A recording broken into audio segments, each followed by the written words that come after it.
নমস্কার। আজকের ভিডিওতে আমরা আলোচনা করব ধনুরাসন বা বাউফাউস নিয়ে। এই যোগাসন শরীরকে করে শক্তিশালী, মনের চাপ কমায় এবং আপনাকে রাখে সুস্থ ও প্রাণবন্ত। ভিডিওটি শেষ পর্যন্ত দেখুন, কারণ শেষে আমি বলবো ধনুরাসন করার সময় কি কি ভুল করলে ক্ষতি হতে পারে। ধনুরাসন কি? সংস্কৃত শব্দ ধনুর মানে ধনুক এবং আসন মানে বসার ভঙ্গি।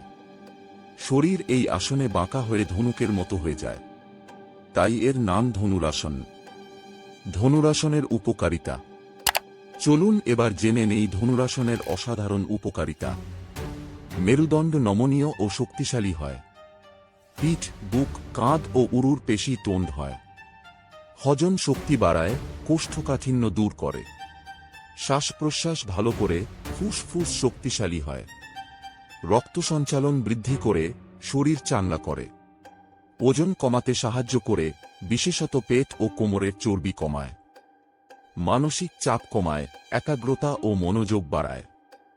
লিভার ও কিডনির কার্যকারিতা উন্নত করে।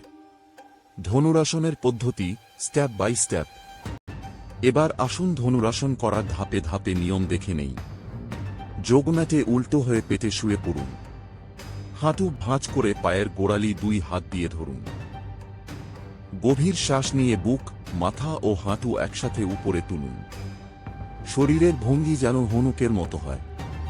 15 থেকে 30 সেকেন্ড এই ভঙ্গিতে থাকুন।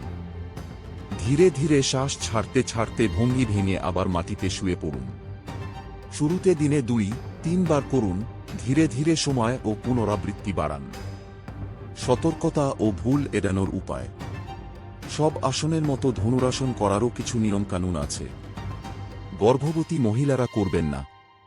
উচ্চ রক্তচাপ, হার্টের সমস্যা বা হার্নিয়া থাকলে এড়িয়ে চলুন। শ্বাস বন্ধ করে রাখবেন না, আসনের সময় নিয়মিত শ্বাস নেবেন। হাঁটু বেশি ফাঁক করবেন না, এতে আঘাতের ঝুঁকি বাড়ে। শরীরের সীমা অনুযায়ী করবেন, জোর করবেন না।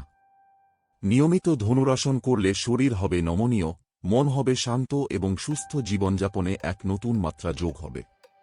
প্রতিদিন 5 মিনিট অনুশীলন করলেই পরিবর্তন অনুভব করবেন। যদি ভিডিওটি ভালো লেগে থাকে তবে লাইক দিন, বন্ধুদের সঙ্গে শেয়ার করুন আর চ্যানেলটি সাবস্ক্রাইব করতে ভুলবেন না। কমেন্টে জানাবেন পরের ভিডিওতে কোন আসনের উপকারিতা দেখতে চান। ধন্যবাদ, সুস্থ থাকুন, নমস্কার।